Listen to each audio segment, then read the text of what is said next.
Hello again, Weebs and Dice Goblins. So, I want to look at a D&D 5th edition character sheet for Usopp, the Going Merry Sniper. I am on Roll20. I am going to use their Charactermancer feature, which is a nice step-by-step way to make your character. Let's get into it.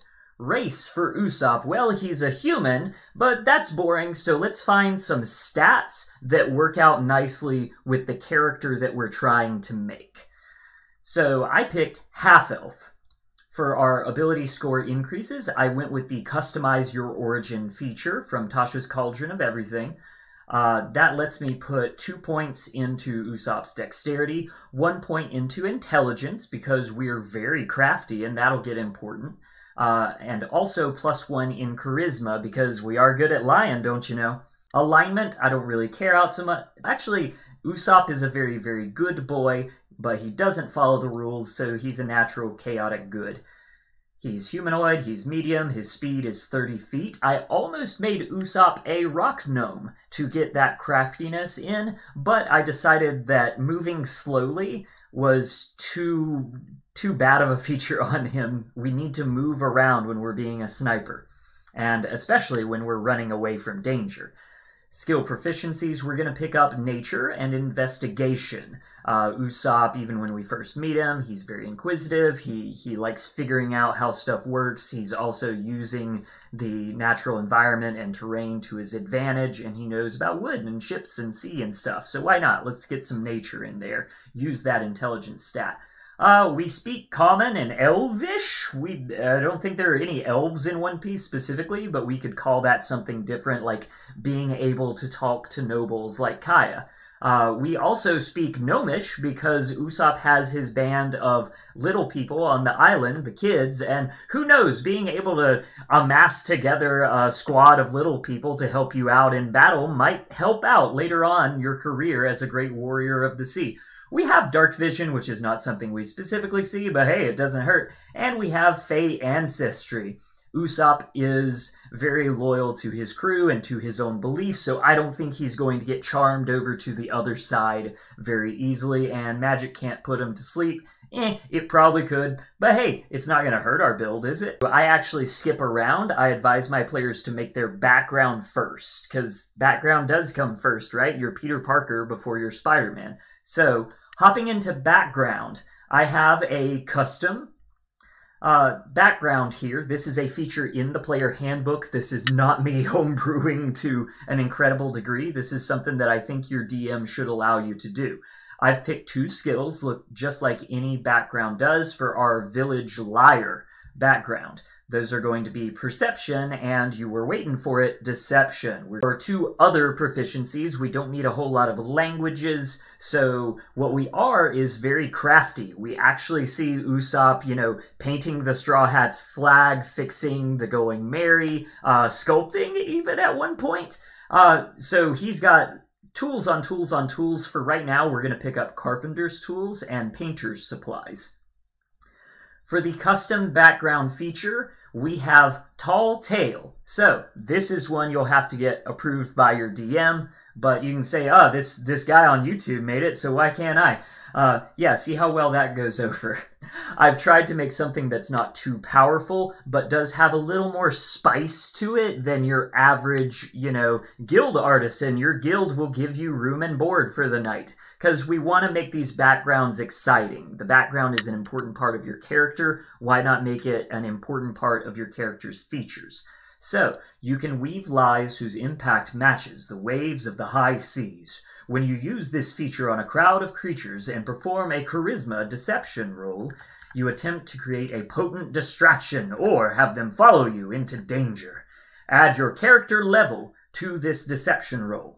You may use this feature once and recharge your lying powers when you complete a long rest. So, we can always lie to people. We can always make a deception roll. I want one time, once per day, basically, where our Usopp character can tell a big lie. And right now, at first level, that's only going to get you a +1. Only a little extra, 5% extra chance that that's going to work. But once we keep leveling up, who knows, into God territory, this is going to be a very potent feature, but still only once per long rest. I think this is fair while still being fun. Check with your DM to make sure they approve. Personality traits are very important. I've tried to, really sum up a Straw Hats character, of course, that we have over the span of over 1,000 volumes into a few sentences, so I hope this helps. My lies will create a kinder world. And a smart sniper takes superior tactical position, aka, why would I run into the danger?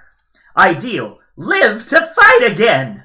We constantly see that Usopp is not just cowardly, but he wants people to survive. He wants to be able to live and not just throw your life away for this hero moment. Bond is going to be Kaya's gift. The going merry is very important to Usopp. And of course, one day I will meet my father, who left me at a young age and is still out sailing. Who knows where he is or when he's going to say hi to me, but when I meet him, I will greet him as a warrior of the sea. Flaw, I already mentioned it, we are cowardly. We are not going to be the first one to charge onto the new island. We want other people, like our captain and our fighter, to do that for us. Also, I need to prove myself useful to my friends. This is something that we see in earlier Usopp, and it comes to a head at Water 7. Let's hop over and figure out our ability scores. I did a point buy, and you can already see our totals up at the top here, but to make the numbers work out, I started with 15 intelligence. I want us to be a very clever liar. We also know that Usopp winds up, again, using all these different tools, both at his home island of Syrup Village and out on the seas on the Going Merry. So I think intelligence is going to be important. Dexterity, naturally as a sniper, naturally wanting us to dodge around because Usopp isn't exactly wearing full plate. We'll get to that later. He's not very strong. I want that -1. I love when my characters have an ability that they get a negative on, actually. So we're going to have a 9 strength. We're also going to have 9 wisdom. This was tricky for me because I could see Usopp being very perceptive. It's one of the skill proficiencies we gave him, but I think he is inexperienced. I think he's one of the youngest members of the crew, so we're going to keep wisdom at a 9. However, Usopp is very much able to influence people, not only through his lies, but he was the only one that would talk to Kaya and make her smile when she's ill. He's the only one that's able to round up the rabble group of kids and get them doing good or good stuff for Syrup Village. So I think charisma is as important, but we're not going to use that quite as much as intelligence and dexterity. Now, the juicy part. I've talked about all the tools that Usopp uses, and early in the series we see him use lots of weapons, like his 5-ton hammer, and later we get into Kabuto. So, for class, I picked Artificer. I've bounced around it a lot, but we know that Usopp early in the series is using weapons that he's crafted himself. He even helped Nami make the Climate Act. So, we want to use our 5-ton hammer, we want to eventually be able to build Kabuto for ourselves, and be able to master the dials that we find on Skypiea, and get that into our kit. Does that mean we're going to have proficiency with simple weapons, we're going to have armor proficiencies with light armor, medium armor, and shields, not that we'll use some of that, skill proficiencies. Here we are going to pick up, let's do Sleight of Hand, and before Chopper comes on the crew, Usopp actually is kind of the healer. He's naturally the one that hangs back, so we'll get some medicine on here too. We have Thieves' Tools, we have Tinker's Tools, let's get Alchemist Supplies. As we go on down here, we get Magical Tinkering, which is a big, cool ability, but I'm not going to go into details here. Basically, you make wild stuff that does the thing that you need it to do in the moment, and if that isn't Oda's writing style, I don't know what is. So this works very, very well for Usopp, just pulling out tricks in the middle of a fight, and you think, when did he have time to make that? Doesn't matter, he did it right now. This is how to recreate that effect in D&D. we're going to get spell casting. And the cool thing about Artificer is basically all these paragraphs are telling you when you're casting your spell, it's not just that you're making your magical wavy, hand signs, whatever.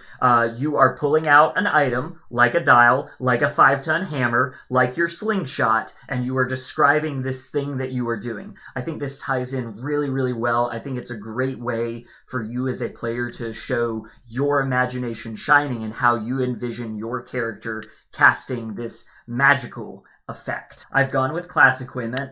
Artificer is going to give us a light crossbow and 20 crossbow bolts. I don't think your DM will complain if you say, actually, sir, I would like a sling that only does a d4 of damage. They will probably wonder why you would want that. Or, alternatively, you can just take the stats of light crossbow and erase the word crossbow and write slingshot. Done. It's even in the rule book that you can do this. We're also going to have a great club for that 5-ton hammer, and we're going to have a light hammer, because we see Usopp walk around with just, a normal-sized hammer that he uses for fixing up the ship. We can throw that at people, we can whack them with it if they get too close. Studded leather armor or scale mail for our iconic brown overalls. There's some metal and stuff on there. Sure, it's studded leather armor. Why not? Equipment from our background, our village lyre that we've made up custom. Get traveler's clothes, we'll have our goggles, we'll have the bandana that our dad gave us before he ditched our mom and our home forever, and we'll have a belt pouch with 5 gold pieces. We don't have that much money. For spells, I have an interesting mix here. I want to focus on the sniper aspect more so than some of the, cooler up close and personal stuff that we might be able to do. But I think these are still going to be potent. Remember how I said we got a sling that can only do a d4 of damage?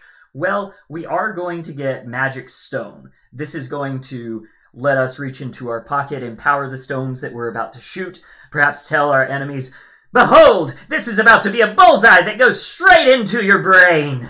Beware!" And as they see us casting our artificer spells, they're like, "Oh no, that guy's a really serious sniper. We better get out of here." But this is going to be a magical stone. It's going to turn it into a d6. If anything hampers our dexterity, it allows us to use our intelligence modifier on the attack and damage rolls. I'm also going to pick up Firebolt. I went back and forth on this one, but we know that Usopp does shoot out the occasional flame star, so we're going to have ready access to that with the Firebolt cantrip. Artificer level 1 spells, we are going with Expeditious Retreat because running away is super important, and actually being able to do a dash as a bonus action is a cool feature. We are going to get Sanctuary in order to tell our enemies, "No, please, please, I've only been on this crew for a week. Luffy's the mastermind. You should go find Zoro. Please don't find me." Or possibly use that to guard someone else, like our dear sweet reindeer or some village child that is being attacked by a pirate named Django. Cure wounds, like I said, before we get Chopper. Usopp is the one who kind of takes care of people on the back line, so I think this is appropriate. And when we are getting ready for our super big shots, when you are using the environment to our advantage or pulling out that special star that we've been working on, but don't worry about a flashback, you're not going to see it, we are going to cast Catapult. This is going to be our big damage spell at first level. So, not much else to say. There is a feat. Roll20 is a liar.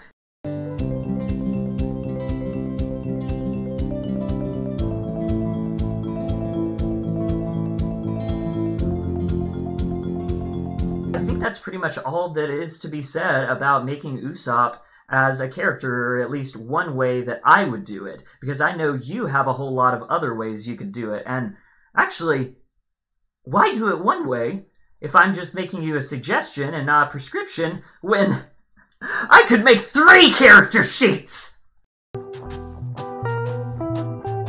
Let's look at an example of a completely different character, Sogeking. We have selected the Tabaxi race. Who knows what he's got going on under that mask? Could be a cat person. Why go with Tabaxi? Well, even if you're not using custom lineage to switch around the ability score bonuses, we're getting +2 on dexterity, we're getting +1 on charisma, we're picking up perception and stealth, both valuable tools for a natural sniper. We are going to have common and pick up Sylvan, the language of snipers, didn't you know? We are also going to have dark vision, feline agility, which enables us to get exactly to the right spot, and then stand still for 1 turn while we are making our shots, and then move away just as quickly next turn. And Cat's Claws, because a true sniper is never without a weapon. Background, we are going to go with Noble on this one because we are, of course, the king of snipers. That is going to give us the skills of history and persuasion. The feature it is going to give us is position of privilege. As soon as people see Sogeking, they will know that you are a class above all other snipers. Ability scores, we have changed around a bit from Usopp, whoever that guy is. We have not a negative on strength because a true warrior of the sea, Sniper King is never weak. We also don't have a negative on wisdom. We've dropped down our intelligence a bit. We have increased our dexterity in order to, and our constitution by just a little bit, in order to really emphasize that we are the king of snipers. This build really focuses in on making those shots count. The class we have selected is Fighter. At first level, that gives us second wind. It is also going to give us the archery fighting style, which is going to give us a very nice +2 bonus on archery attack rolls. Third level, we are going to pick up the Arcane Archer subclass. This is going to give us access to a few other little things. We're going to use Prestidigitation. We're going to pick up a skill in Arcana so that we can begin to know, well, we know many wonders of the world, but we can begin to show that to mere mortals untrained in the ways of a sniper. We are also, very importantly, going to get 2 arcane shots. Now, our arcane shots recharge on a short rest, so we only get 2 of these, really, in a fight. You are going to have to pick very carefully when you want these shots to go off. We can pick up more types of special stars or arrows later on. For right now, the ones that we are going with is Bursting Arrow, which is going to create a 10-foot radius explosion of force damage, and Seeking Arrow, a shot that will connect with your target, provided they fail a dexterity saving throw, even if we don't know where they are. As long as we know about them in the last minute, we can think about them, fire the shot, and if that shot hits, we now know their location and can tell our allies where to take them down. Fourth level for our ability score improvement, we are going to go with Elven Accuracy. As long as your DM is not an elf supremacist, they should let you take this feat even if you're not an elf, which we are not. We are a Tabaxi. So this is going to give us a +1 in dexterity, giving us a respectable 18. This is also going to allow us, whenever we make a ranged attack roll, and have advantage on the attack, we can re-roll one of our dice, essentially letting you roll 3d20s when you have advantage, and that is very nice and I think very, very fitting for the King of Snipers. For our last build, let's take a step back to our Usopp build and imagine that you didn't like my recommendation of Artificer and we want to go with a more obvious build of Ranger. We'll have to swap our intelligence for wisdom so that our magical pop green powers don't fail us, and we'll do some skill swapping to represent our natural survival over our ingenuity. After all, we have a more talented shipwright on the crew now, and we're fine with that. When it comes to Ranger, Usopp doesn't really have favored terrain or favored enemies, so we'll take Favored Foe and Deft Explorers from Tasha's Cauldron of Everything. Deft Explorer allows us to climb and swim quickly, an important factor for our Devil Fruit holding crew members, plus it will allow us to add our proficiency bonus twice on perception rolls, maybe due to some observation hockey. Our skills are, let's see, acrobatics, deception, investigation, nature, perception, which is boosted, persuasion now, stealth, and survival. And we still have in our proficiency some carpenter tools and tinker's tools for the occasional repair help action or climb attack upgrade. As far as our ranger features go, we get extra spells from Primal Awareness, Land Stride for better battlefield positioning and defenses against plants, Nature's Veil, which will allow us to become invisible right before our big boss sees us. They can go fight Luffy instead. And Tireless, which grants us some natural healing and exhaustion management so that we can keep fighting even when our skull gets broken somehow. When we get into our Subclass, I was very, very excited about this one. The classic Hunter or Potent Gloom Stalker subclasses were tempting, but in the end, I chose Fey Wanderer. I hope you'll agree that this fits super well for our Sniper God. The features are Dreadful Strikes, dealing psychic damage once per turn. In other words, we are putting the fear of God Usopp, into them. Fey Wanderer Magic, which is going to give us some additional spells. Otherworldly Glamour gives us a bonus on charisma checks equal to our wisdom because our lies are now empowered by our mystical seafaring lore. Beguiling Twist. This is a big feature. It gives us assistance on saving throws against being charmed or frightened because we are still a coward, but we're a coward who has seen some shit. In addition, when a creature succeeds on a saving throw to become charmed or frightened, we can turn our godly lies over to another creature to charm or frighten them instead. Finally, at 11th level, we get Fey Reinforcements, which allows us to summon our Tontatta tribe allies to save Dressrosa. For spells, we don't have cantrips anymore like our Artificer build, but I don't think we're going to miss them. We'll be just fine as long as we have ammunition. We're ditching the tech and choosing options from our class change on the island where we packed on the pounds and then turned it all into Ranger muscle. Level 1 spells, we added on Goodberry, Ensnaring Strike, and Hunter's Mark. All great choices, all very thematic on the Ranger. Level 2, we added Spike Growth and Silence, specifically for shutting down fruit users like Sugar, perhaps flavoring this as firing like a cloud of sea stone powder, which is honestly something, or even a sea stone bullet, that I hope we'll see Usopp use in the manga. Level 3, I've added on, in addition to the stuff that Ranger and Fey Wanderer already got us, which is pretty sizable, we're going to pick up Flame Arrows and Plant Growth. I think this is going to really round out the amount of awesome shots that we can make as God Usopp, King of the Snipers.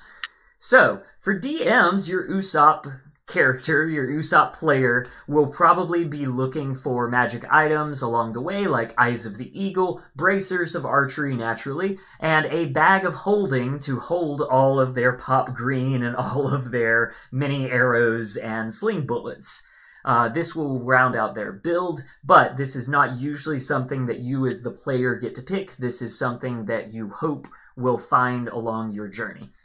And of course, DMs, you will make their day if you actually create your own version of, let's say, a +2 magic slingshot named Kuro Kabuto. That is going to round out the video for today. Again, what I have provided to you, serving up Usopp 3 ways, none of these might be the perfect option for you, but I hope this discussion that we had on the video, and of course down in the comments, will help guide you to making what your perfect Usopp or Usopp-inspired character should be for your next D&D game. If you want more of an explanation about how I approach character building and character sheets, that video is on the way.